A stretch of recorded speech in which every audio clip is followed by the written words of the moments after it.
નમો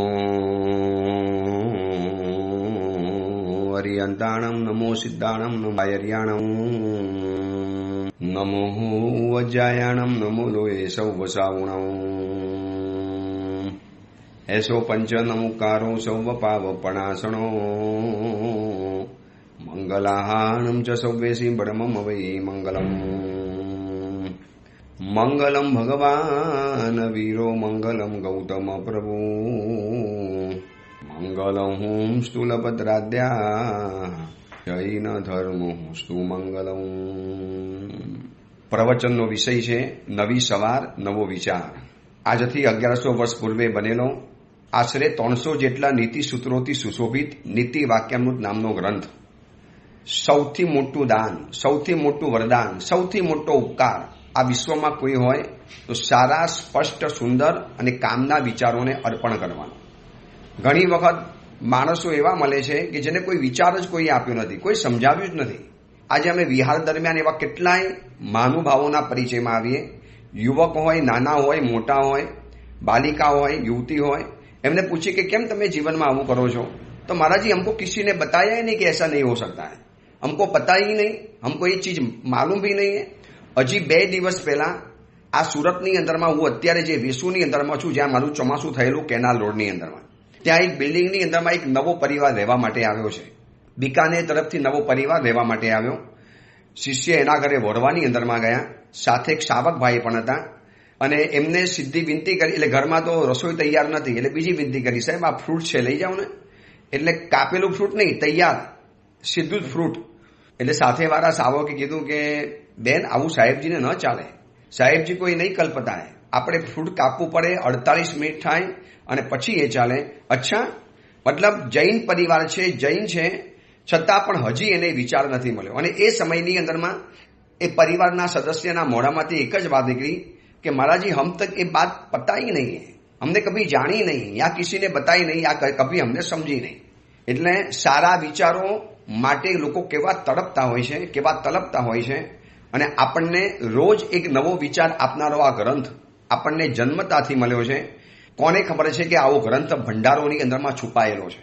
આ તો આ ઓડિયો પ્રવચન દ્વારા વિશ્વને ખબર પડે છે કે આવો એક સમૃદ્ધ ગ્રંથ છે કે જેની અંદરમાં કેવા કેવા વિચારો મૂકેલા છે, કેવા એક એક વાક્યો, કેવા એક એક લાઈનની અંદરમાં અદ્ભુત વાતો બતાવે છે. ગઈકાલે આપણે 87 નામનું નીતિ વાક્ય જોયું કે જે પચે એ જ ખોરાક વાપરવો. કેટલી અદ્ભુત વાત બતાવી દીધી.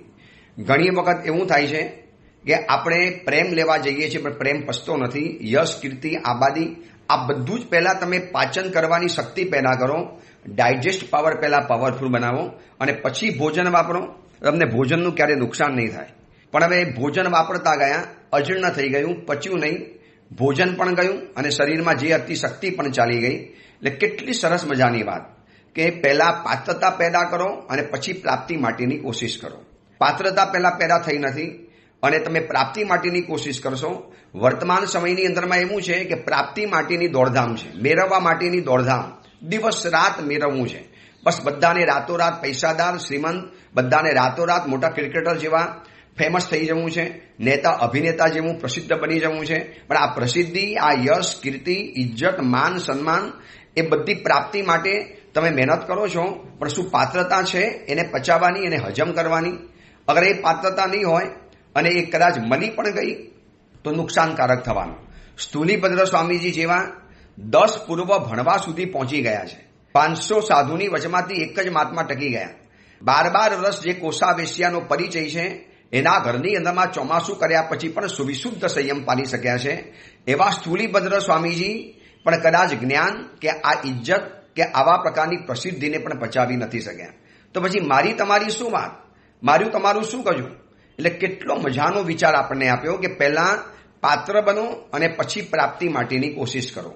હવે કાચું માટલું છે અને સીધી પાણી મેળવવા માટેની કોશિશ કરે, મારી અંદરમાં પાણી ભરો, તો માટલું પણ જવાનું અને પાણી પણ ખતમ થઈ જવાનું.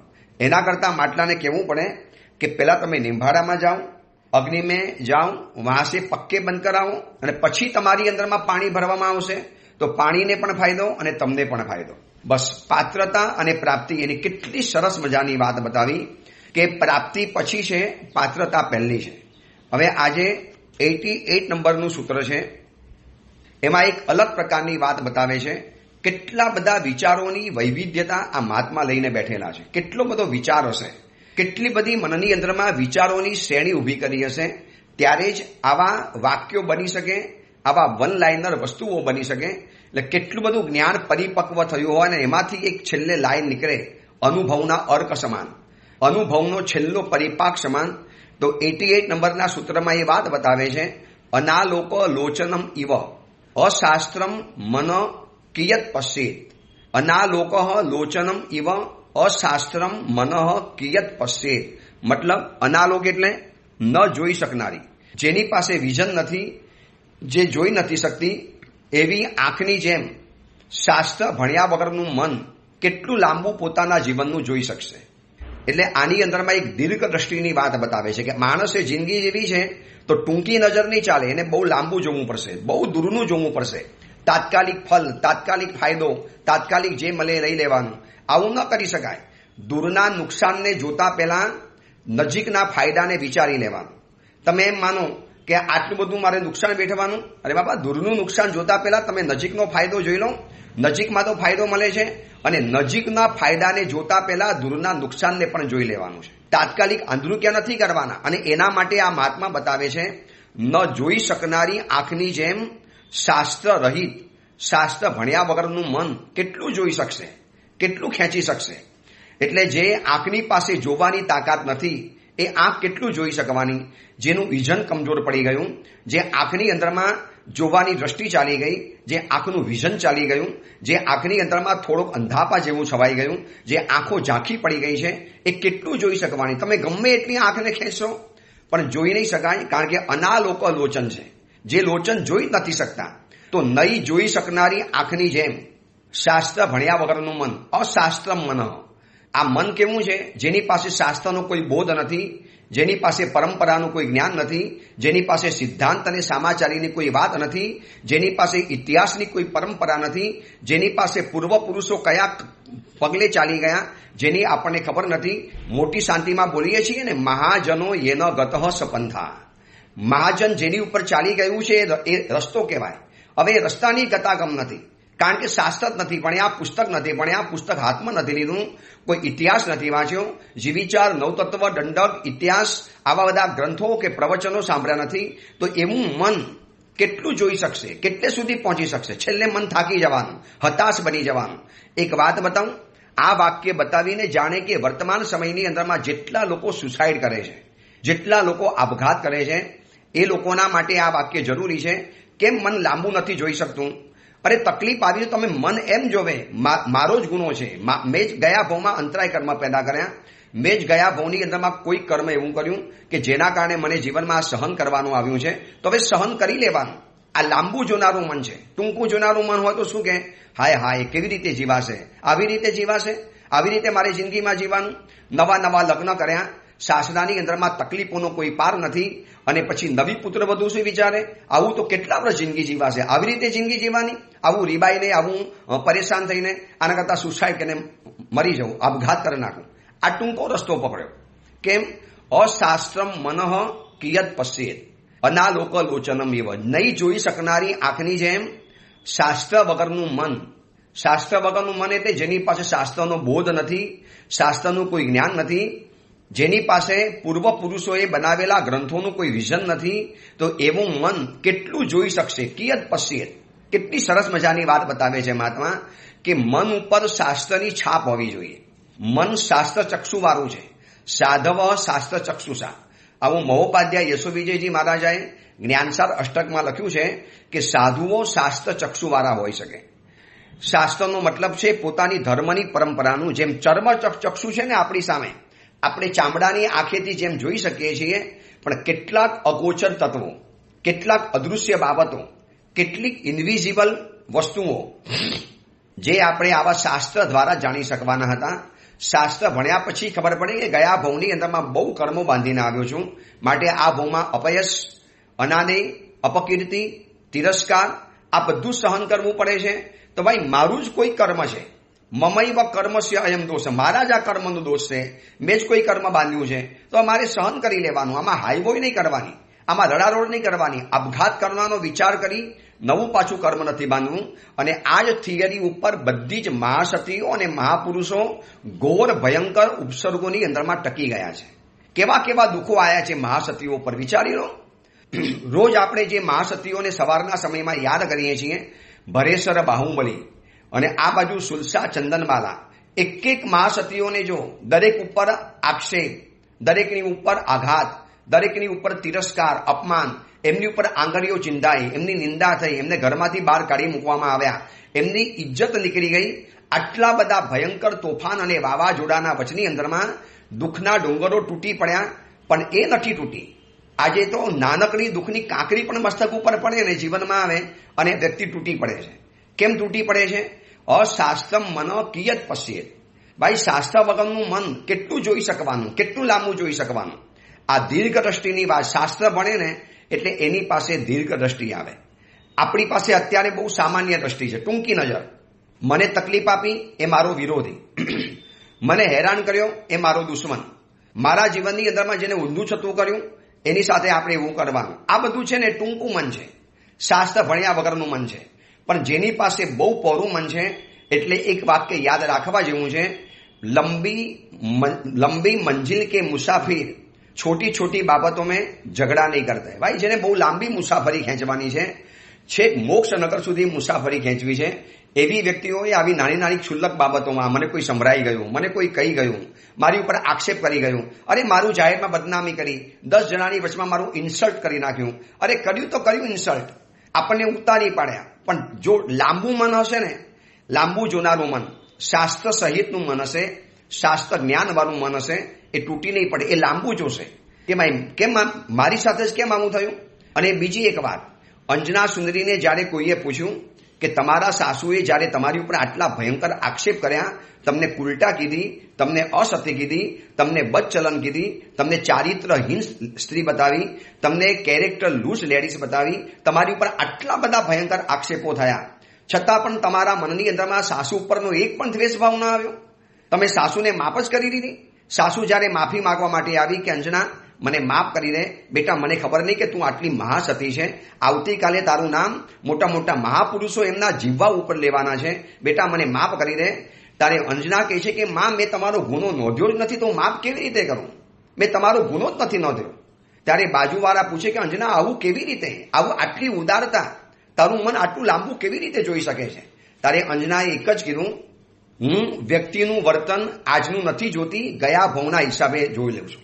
મારી આ સાસુ એમના પુત્ર સાથે, એમની દીકરી સાથે, એમના પતિ સાથે, રાજમહેલના સર્વ સદસ્યો સાથે પ્રેમથી બોલે છે, તો મારી સાથે નથી બોલતી. જો એનો સ્વભાવ ખરાબ હોત ને તો બધાની સાથે એના ઝઘડા થવા જોઈએ, એને બધાને કાઢી. જોજો આ અંજનાનું લોજિક સમજજો. જો મારી સાસુમાનો ખરાબ સ્વભાવ હોત તો એના ઝઘડા બધાની સાથે થવા જોઈએ, એને બધાને બહાર કાઢી મૂકવા જોઈએ, એને બધાને જ મારી જેમ ઉલટા, અસતી, કેરેક્ટર લૂઝ, આવા બધા વિશેષણો આપવા જોઈએ. એને ખાલી મને એકલીને જ કીધું છે, બીજા કોઈની ઉપર એને આક્ષેપ નથી કર્યા, બીજા કોઈની સાથે એના ઝઘડા નથી થાય. એનો મતલબ એ થયો કે મારી સાસુ તો સારી છે, પણ મારું જ પોતાનું કર્મ એવું છે કે સાસુને મારી સાથે આવું કરવાનું નિમિત્ત મળે છે. શું ઉત્તમ લોજિક છે, શું કમાલ કહેવાનું મન થાય. વાહ, જો આ વિઝન જો મારી તમારી પાસે આવી જાય ને તો આપણે જિંદગીની અંદરમાં બાગ છીએ, ઉદ્યાનમાં રહીએ છીએ. જીવનભર માટે આપણે આબુમાં રહ્યા, જીવનભર આપણે માથેરાન, મહાબલેશ્વર, લોનાવાલા, ખંડાલા અને પંચગિનીની અંદરમાં રહ્યા. એટલી મજાની જિંદગી બની જાય. મારું કર્મ છે માટે એ વ્યક્તિને મારી સાથે વાંકવું પડે છે, એને બધાની સાથે જામે છે. મારા પતિ એના મમ્મી સાથે બોલે, એના પપ્પા સાથે બોલે, દીકરાઓ સાથે ભાવે, દીકરી સાથે ભાવે, અને મારી સાથે એમને બાધા પચકા પડે છે. પતિ ખરાબ નથી, પતિ તો સારા જ છે. જો એ ખરાબ હો તો બધાની સાથે ઝઘડા થવા જોઈએ.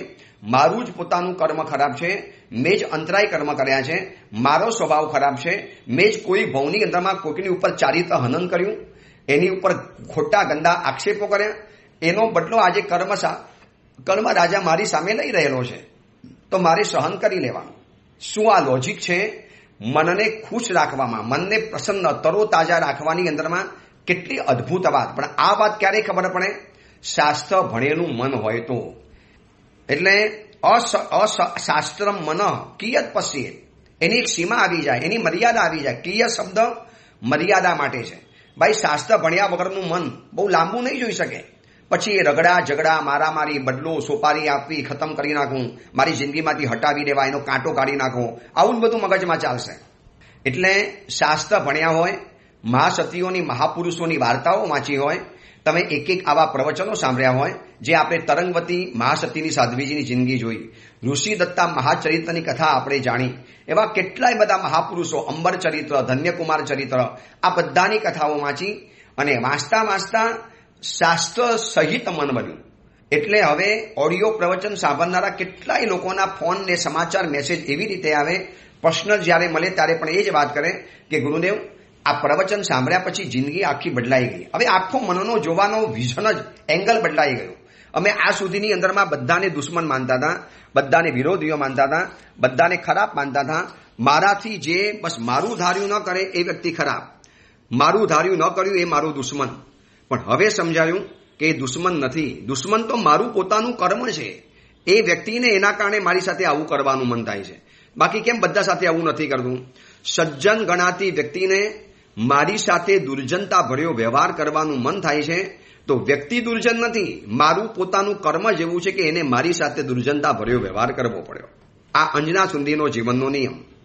પવનંજય તો મારો પતિ સારો હતો, પતિ કંઈ ખરાબ નથી. જો પતિ જ ખરાબ હોત તો એને કેમ એના મમ્મી પપ્પા બધાની સાથે જામે છે, કેમ એને એના રાજાઓની સાથે જામે છે, કેમ મારી સાથે બાંધવું પડ્યો?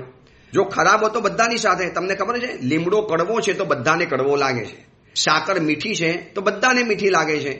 એવી રીતે નદીનું પાણી મીઠું છે તો બધાને મીઠું લાગે છે, સાગરનું પાણી ખારું છે તો બધાને ખારું જ લાગે છે. એવું નથી કે ફલાણી વ્યક્તિને મીઠું લાગ્યું, ફલાણી વ્યક્તિને ખારું લાગ્યું.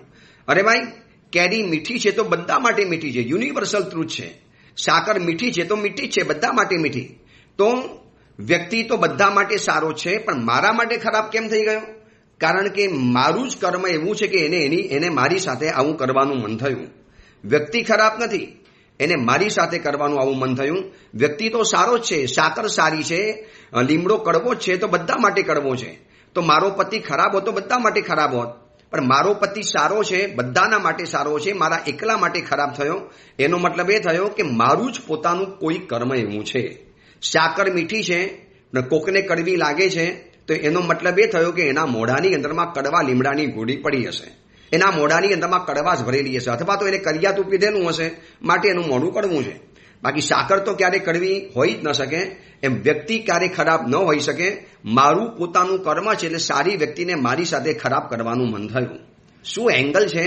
જો આ એંગલ બધાને જો આવડી જાય, બધા જો શીખી જાય, આવા પ્રવચનો જો બધા જ સાંભળે, એક વ્યક્તિ સાથે જો આ પ્રવચનો પહોંચે, શાસ્ત્ર સાથેનું જે મન બને, અને આ મહાત્મા કહે છે અનાલોક લોચનમ એવ, નહીં જોઈ શકનારી આંખની જેમ અશાસ્ત્રીય મન, શાસ્ત્ર ભણ્યા વગરનું મન, જેની પાસે શાસ્ત્રનો કશો બોધ નથી, એવું મન કેટલું જોઈ શકવાનું?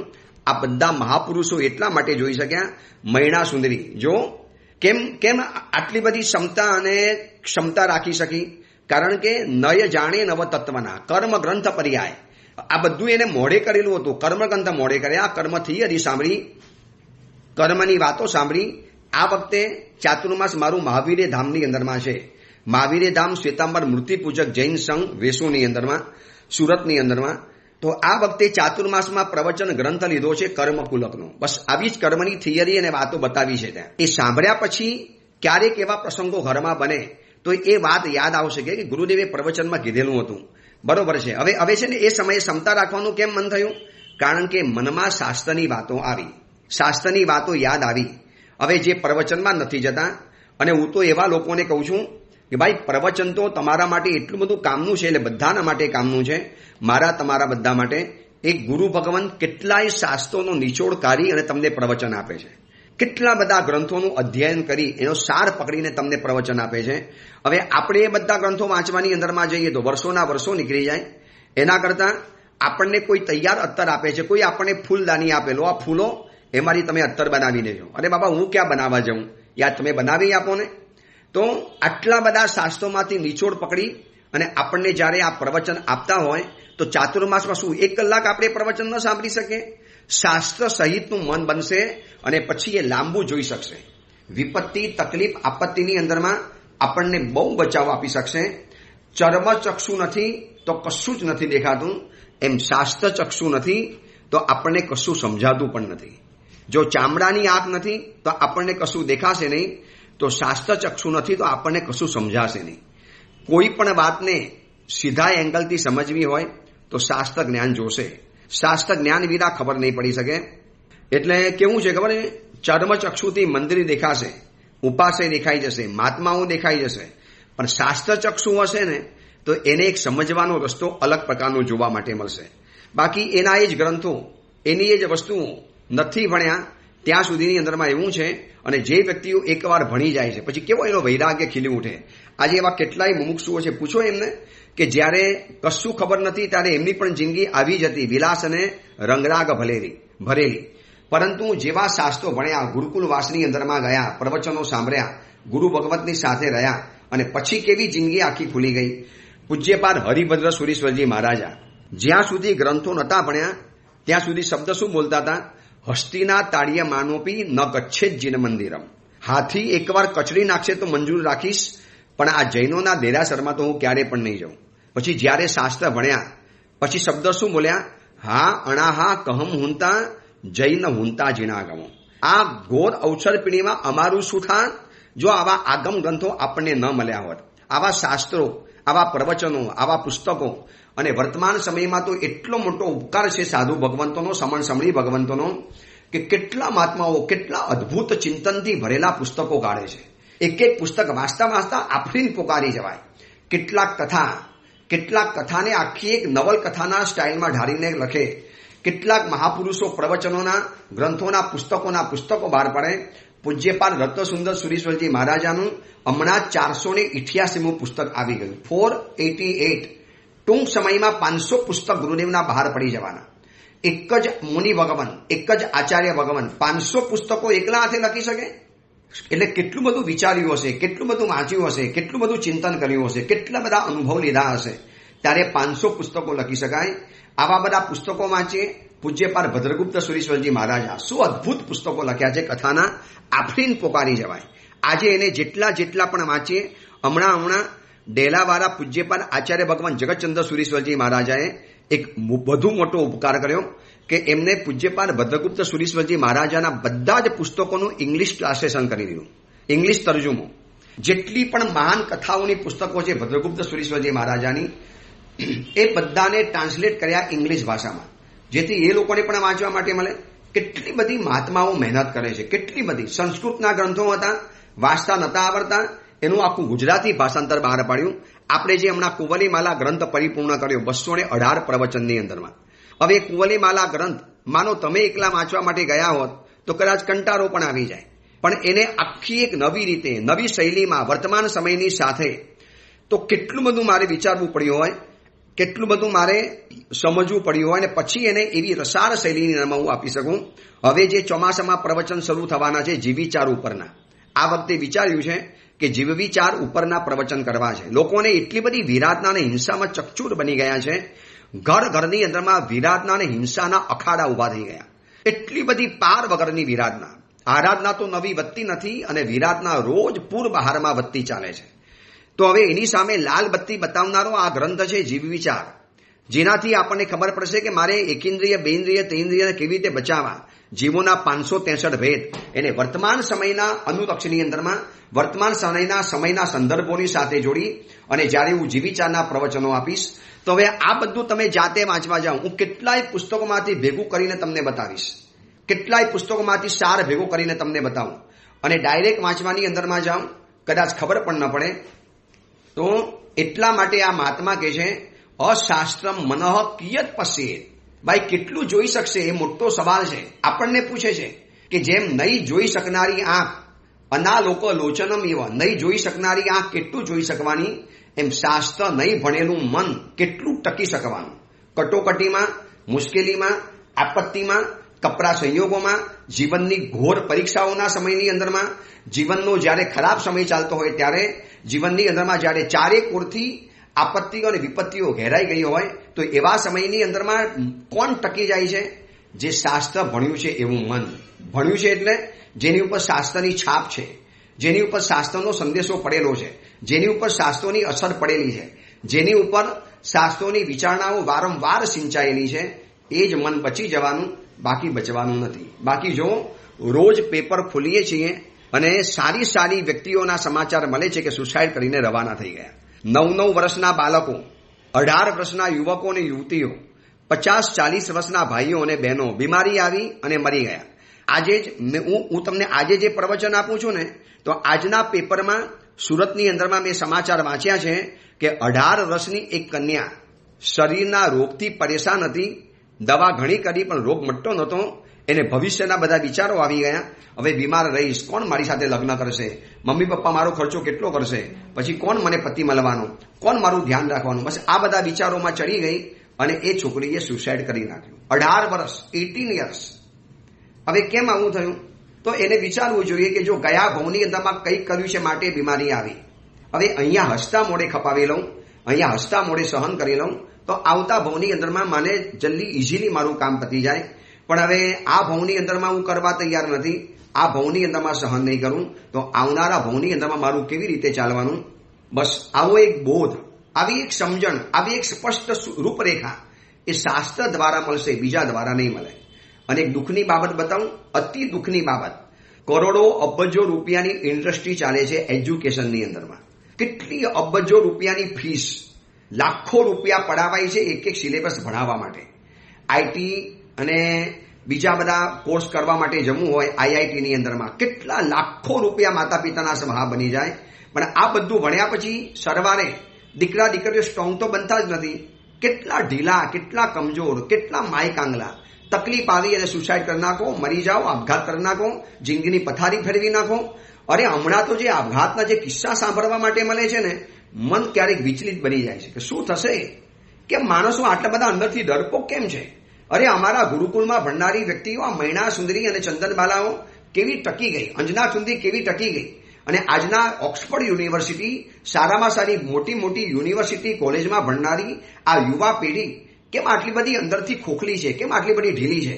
એનો રસ્તો એક જ છે, એનું કારણ એક જ છે કે સ્કૂલના કોઈ પણ સિલેબસની અંદરમાં આવું કંઈ શાસ્ત્રની વાત જ નથી બતાવતા. બસ સ્પર્ધા, બુદ્ધિ ખીલાવો, પરીક્ષામાં માર્ક્સ લઈ આવો, રાત દિવસ ભણી લો. પણ બાબા, જેને સમજણ, સહનશીલતા, પરોપકાર, ઉદારતા, ત્યાગ, વૈરાગ્ય, જતું કરવું, ટોલરન્સ, આ બધું ઉદારતા રાખવી, હૃદય પોરું રાખવું, વૈચારિક ઉદારતા રાખવી, આવી તો કોઈ વાત જ નથી સિલેબસની અંદરમાં. પછી કેવી રીતે ટકશે આ યુવક ને યુવતીઓ? એકલું મેકરોએ બનાવેલો આખો શિક્ષણનો ઢાંચો તદ્દન બેકાર, તદ્દન રફ. જો આજના શિક્ષણ પ્રધાનો, શિક્ષણ મંત્રીઓ કે એજ્યુકેશનની અંદરમાં આગળ પડતા રહેલી આગેવાન વ્યક્તિઓ જો આ નહીં વિચારે, તો આવનારા દિવસોની અંદરમાં સુસાઇડના કિસ્સા ઓર વધુ ને વધુ વધવાના છે, વધુ ને વધુ. એક ખાલી ગુજરાતી પેપર વાંચીએ છીએ ને, ખાલી આજુબાજુના, જો આખા દુનિયાના રોજના આપઘાતના કિસ્સા ભેગા કરીએ ત્યારે આમ અધધા આંકડો થઈ જાય છે કે આટલા બધા લોકો રોજના આપઘાત કરે છે. એના બધા ફિગરો પણ બતાવેલા છે. કેમ આવું થાય છે? અશાસ્ત્રમ મનઃ કિયત પશ્ચે. બસ એની પાસે શાસ્ત્રની જાણકારી આપો, એને સ્કૂલની અંદરમાં એક એક શાસ્ત્ર ભણાવો, શાસ્ત્રની વાતોને એની સામે રજૂ કરો, એની સામે એ બધી વાતોને રજૂ કરો.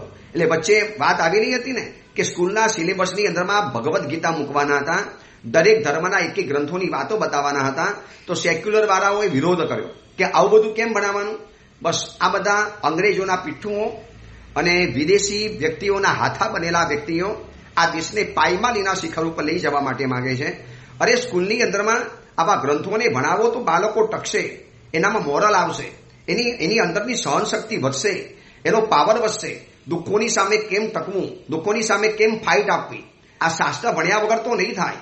આ બધી જ મહાશક્તિઓ ટકી છે કારણ કે લોકોને ગુરુકુળમાં ભણાવતા હતા, એવા ગુરુઓ ભણાવવા માટે આવતા હતા. મૈણા સુંદરીના ચરિત્રમાં આવે છે કે એના ગુરુ આવીને ભણાવે છે, એના ઘરમાં ધર્મબોધકર ગુરુ આવેલા છે અને ગુરુએ સમજાવ્યું છે. અને જો આજના માતા પિતાઓ હજી પણ નહીં ચેતે, એ માત્ર ટ્યુશન અને ક્લાસીસમાં જો વ્યસ્ત રહેવાના, માત્ર ને માત્ર બસ સ્કૂલ અને ટ્યુશનનું જો લક્ષ્ય રહેવાનું, પાઠશાલા કે અમારા જેવા ગુરુઓની પાસે જો ગુરુકુલ વાસમાં નહીં મોકલે, હલો દીક્ષાની વાત છોડો, એને આવતીકાલ એને મજબૂત બનાવવા માટે પણ ગુરુકુલ વાસમાં મૂકવો પડશે વેકેશનના સમયમાં. જો તમે એ પણ નહીં મૂકી શકો, અરે રવિવારની શિબિરમાં પણ નહીં મોકલી શકો, સમર વેકેશનની 5 દિવસની શિબિરમાં પણ નહીં મોકલી શકો, પછી તમારે ફરિયાદ નહીં કરવાની કે મારો દીકરો આવો કેમ બન્યો. તમે જ બનાવ્યો છે. કારણ કે એને અશાસ્ત્રમ મન કિયત પશ્યેત, એનું મન શાસ્ત્રથી ભાવિત નથી બન્યું, શાસ્ત્રની વાતો એના મનમાં નથી ગઈ, ગ્રંથોની વાત એના દિલ સુધી પહોંચી નથી, એને એ ખબર નથી કે આવું સહન કરવાતું કરવું જ પડે, મારું કર્મ કોને કહેવાય, કર્મનો ઉદય કોને કહેવાય, કર્મનો ક્ષય કોને કહેવાય, અંતરાય કર્મ કોને કહેવાય, દાનાંતરાય, ભોગાંતરાય, વીર્યાંતરાય, આવા બધા કર્મો કોને કહેવાય. આ કર્મની થિયરી જો એની પાસે નહીં આવે તો કોઈ પણ બાળક આવતીકાલે આ કટોકટીની અંદરમાં ટકવાનો નથી. બસ આ ટૂંકામાં ટૂંકી વાત છે. મહાત્મા તો આપણને એક એક દિવસ કહીને નીકળી જવાના, એ તો વિચાર આપીને નવો વિચાર આવતીકાલે આપશે. આવતીકાલે આપણે નવો વિચાર જાણીશું. પણ આ વિચાર તમે વહેંચો, સ્પ્રેડ કરો, તમારા દોસ્તોની સાથે આ વિચાર મોકલો કે સાહેબ આ વિચાર ઉપર વિચાર કરવા જેવો છે, વાત સાચી છે. આ આટલી મોટી એજ્યુકેશનની ઇન્ડસ્ટ્રી ચાલે, અબજો રૂપિયાનું એનું બજેટ છે, તો કેમ બાળકો સમૃદ્ધ કેમ નથી બનતા, સમર્થ કેમ નથી બનતા, બાળકો ચારિત્રશીલ કેમ નથી બનતા? કેવા બધા રેપ થાય છે, કેવા રેપ! અને કોઈ અભણો રેપ નથી કરતા, ભણેલી વ્યક્તિઓ રેપ કરે છે. હમણાં કલકત્તાની અંદરમાં જે હમણાં તાજેતરમાં એક દીકરી ઉપર રેપ થયો, કેટલા 3 યુવકો ડોક્ટરીનું ભણતા હતા, દીકરી પણ ડોક્ટરીનું ભણતી હતી, એ પણ ડોક્ટર બનતી હતી, અને રેપ કરનારા પણ રેપિસ્ટ પણ ડોક્ટર બનતા હતા. હવે આવા ભણેલા ગણેલા માણસો આવા રેપિસ્ટ પાકે? શું સ્ત્રીની કોઈ ઇજ્જત નહીં? સ્ત્રી તમારી માં છે, તમારી બહેન છે, તમે એના કુંખેથી જન્મ લીધો છે, એને તમે દેવી તરીકે પૂજો છો, તમે એને દેવી તરીકે માન્યતા આપો છો, અને છતાં પણ તમે, અને કલકત્તા જેવા દેશમાં, બંગાળમાં તો દેવી પૂજક સમાજ છે, ત્યાં તો બધી દુર્ગા માતાની વાતોચીતો ચાલે, અને એ દેશની અંદરમાં આટલા બધા, એ રાજ્યમાં આટલા બધા રેપના કિસ્સા, અને ભણેલા ગણેલા વ્યક્તિઓ કરે કેમ? અશાસ્ત્રમ મનઃ કિયત પશ્યેત. બસ મહાત્મા એનો ઈલાજ આ જ બતાવે છે, એનું નિદાન અને કારણ આ જ બતાવ્યું કે ભાઈ એ આવા માણસો પછી ટકી નહીં શકે, એની પાસે શાસ્ત્રનો બોધ જ નથી, તો પ્રલોભનમાં ટકી નહીં શકે, પ્રલોભનમાં ઢરી પડવાના, નિમિત્ત આવ્યું અને આખા ઢરી પડવાના. ચલો એ અંગેની બીજી વિશેષ વાત આપણે આવતીકાલે કરીશું. એ જ મંગલ કામના મંગલ ભાવના. જીનાગના વિરુદ્ધ કાંઈ પણ બોલાયું હોય તો મિચ્છામી દુક્કડમ.